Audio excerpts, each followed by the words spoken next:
the perfect life that wasn't. The champagne fruit shattered against the marble floor, and Lydia Hartwell watched the crystal fragments scatter like the pieces of her 15-year marriage. Her husband hadn't even looked up from his phone on their anniversary.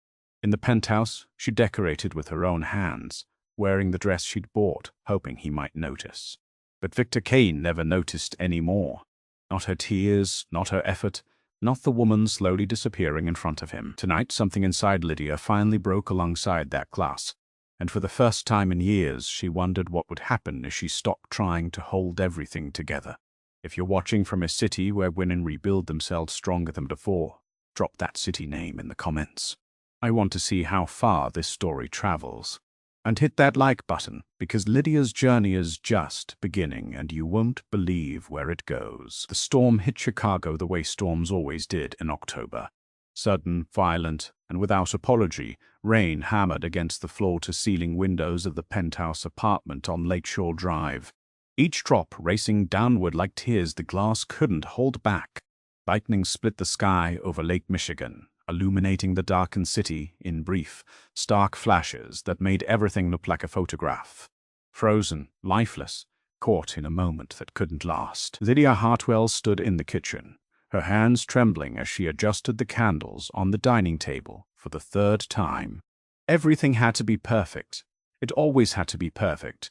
She'd spent the entire day preparing. The Chilean sea bass with lemon butter sauce, Victor's favorite, though he rarely ate at home anymore. Wild mushroom risotto made from scratch, the way his mother used to make it before she'd stopped speaking to Lydia for reasons that had never been fully explained. Some transgression Lydia had committed without knowing. Some failure to meet standards she'd never been told existed.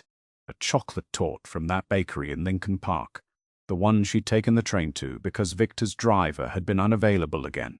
The cudgel smelled like rosemary and butter and expensive wine. Lydia had opened a bottle of the Burgundy Victor, kept locked in the temperature-controlled wine cellar, the one he saved for special occasions that never seemed to materialize. If their 15th anniversary wasn't special enough, she didn't know what was. 15 years. 15 years deserved more than takeout or another business dinner, where she'd sit beside him smiling at strangers while he discussed mergers and market shares and leverage ratios as if she were part of the furniture. Beautiful furniture. Maybe something to be admired and then ignored, but furniture nonetheless. The candles flickered in the draft from the air conditioning. Lydia checked her watch. 7:47 p.m. Victor had texted at 6, running late. Start without me. She hadn't started without him. She'd waited, watching the food grow cold, listening to the storm intensify outside, feeling something dark and familiar coil in her chest. It wasn't anger. Not yet. Anger required energy, required the belief that expressing it might actually change something. And Lydia had learned over the years to conserve her energy for the things that might actually make a difference. This was something else. This was the slow, steady erosion of hope. Like watching a coastline disappear, one wave at a time until you couldn't remember what the shore used to look like. At 8:15, the elevator chimed. Lydia straightened automatically, smoothing down her dress. A deep emerald silk she'd chosen because Victor once said it made her eyes look luminous. That had been 7 years ago, maybe 8. She couldn't quite remember. The memories that mattered had a way of blurring at the edges, while the painful ones remained sharp and clear as broken glass. Victor stepped into the apartment, his suit immaculate despite the storm, his charcoal tie still perfectly knotted. His dark hair was barely touched by rain. Of course, he'd been in the car, probably on a call, probably discussing something more important than coming home to his wife. "Hey," he said, not quite looking at her as he set his briefcase down by the door with the same precise movement he used every night. Everything Victor did was precise, calculated. He'd built an empire on knowing exactly where to place his pieces on the board. "Hey." Lydia's voice came out softer than she'd intended, almost apologetic. She hated the sound of it, the way she'd learned to make herself smaller, quieter, less demanding. "I made dinner." Victor glanced toward the dining room where the candles still burned despite the waste of wax, despite the absurdity of romance purchased at a specialty store for $43 a set because the website promised they were hand-poured by artisans in Vermont and smelled like autumn in the countryside. "I ate at the office," he said, loosening his tie with one hand while checking his phone with the other. "Morrison brought in Thai. Some new place in the loop everyone's talking about. The words landed like stones in still water, ripples, then nothing. It's our anniversary, Vidya said quietly. Victor paused, his hand halfway to his collar. For a moment, just a moment, something that might have been regret crossed his face. Or maybe it was just annoyance at being caught in a social misstep. With Victor, it was getting harder to tell the difference. Right, I know. I'm sorry. I've been slammed. He shook his head, already constructing the narrative that would make this not his fault. This Riverside deal it's a nightmare. Henderson's threatening to pull out the environmental review is taking forever, and the city suddenly decided they care about affordable housing quotas. He laughed, but there was no humor in it. I'll make it up to you this weekend. We'll do something nice. You said that last weekend, did I? Victor loosened his tie completely now, pulling it free from his collar with a smooth, practiced motion. Then we'll definitely do it this time. Maybe that place in Efston. You like the Italian one with the patio? I don't like Italian food, Victor. You do? He stopped walking, turned. His expression shifted from distracted to confused, as if she just told him the sky was green or water flowed uphill. What? I don't like Italian food, Lydia repeated, and hearing herself say it out loud felt strange, like confessing something scandalous instead of stating a simple preference. I never have. You're thinking of your mother. She loves Italian food. I've been eating it for 15 years because you like it. Victor stared at her as if she'd started speaking another language. His phone buzzed in his hand once, twice, but for the first time all evening he didn't look at it. You're saying you've never liked Italian food, he said slowly. I'm saying I've been eating it because making you happy seemed more important than what I wanted. The silence stretched between them like a gulf. Outside, thunder rolled across the lake, low and threatening, the sound traveling through the windows and into Lydia's chest, where it settled like a weight. Victor's jaw tightened, clear his throat, that small tell he had when he was trying to decide whether something was worth his time, worth the energy it would take to engage. Okay, he said finally, his voice carefully neutral. Ben, we'll go somewhere else. Pick a place. Send me the name. I honestly don't care. I honestly don't care. 4 words. That was all it took. Lydia felt something crack open inside her chest. Not the sharp, clean break of a bone snapping, but the slow, splintering collapse of wood that had been rotting from the inside for years, held together only by force of will and the fear of what would happen when it finally gave way. She reached for the counter to steady herself, and her hand knocked against one of the champagne flutes she'd set out hours ago.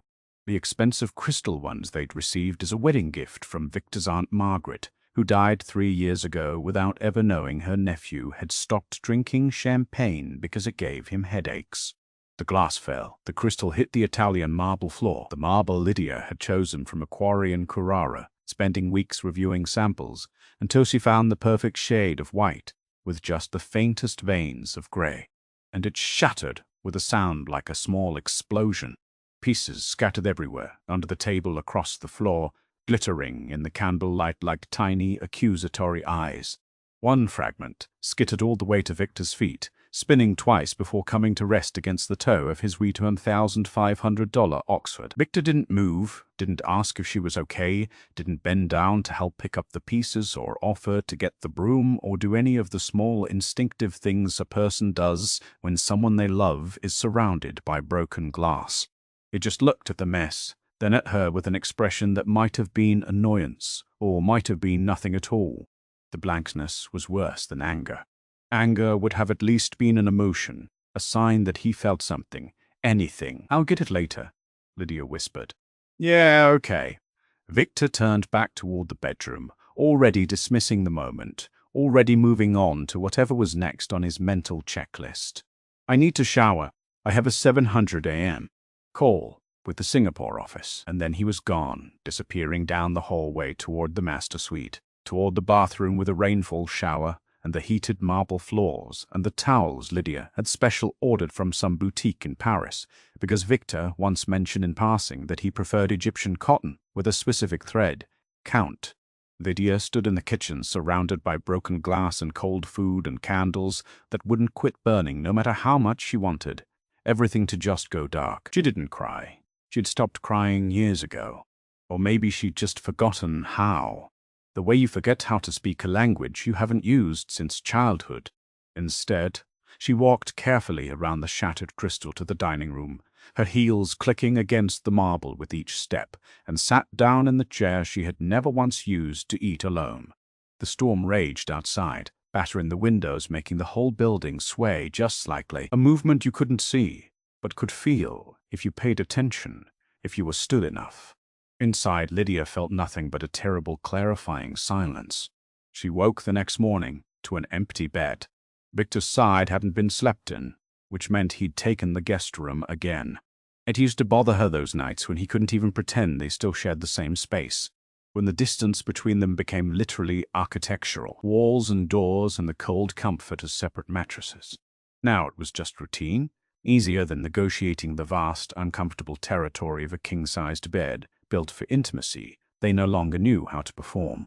Lydia dragged herself to the bathroom and studied her reflection in the mirror. 38 years old.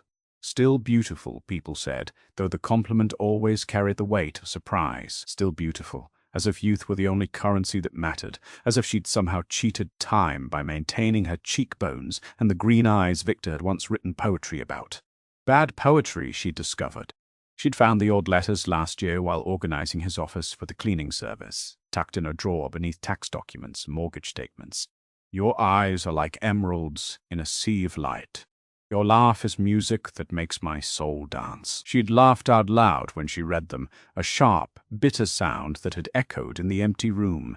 When had Richter last made her laugh?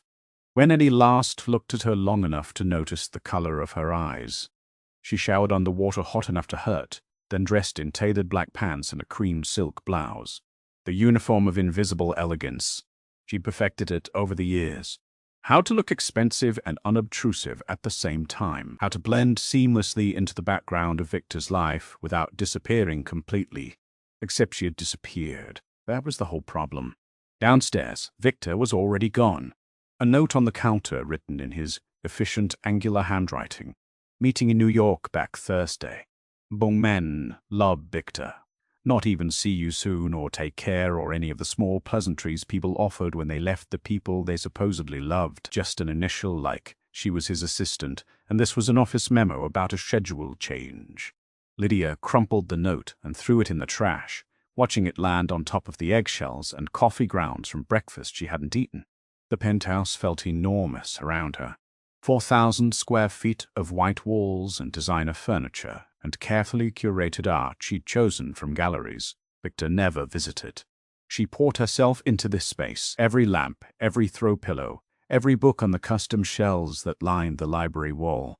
She tried to build something that felt like home, like the life she'd imagined when she was 23, and stupid enough to believe that love and money could create happiness.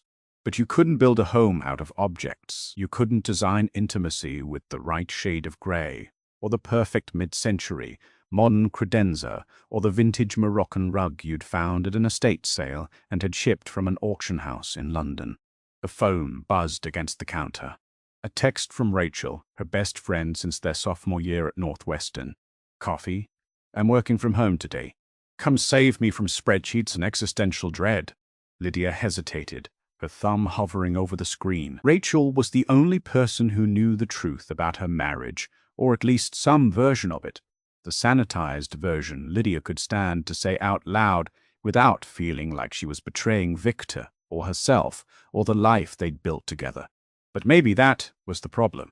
Maybe she'd been sanitizing everything for so long she'd forgotten what the real version looked like, what the truth tasted like when you said it without filtering out all the parts that made you look weak or foolish, or like you'd wasted 15 years on a man who'd forgotten how to see you. I'll be there in 30. She typed back. Rachel lived in Wicker Park in a 3-story brownstone she'd bought 8 years ago, before the neighborhood got too expensive for anyone with a soul and a normal salary. She answered the door in black leggings and an oversized Northwestern sweatshirt that had seen better days.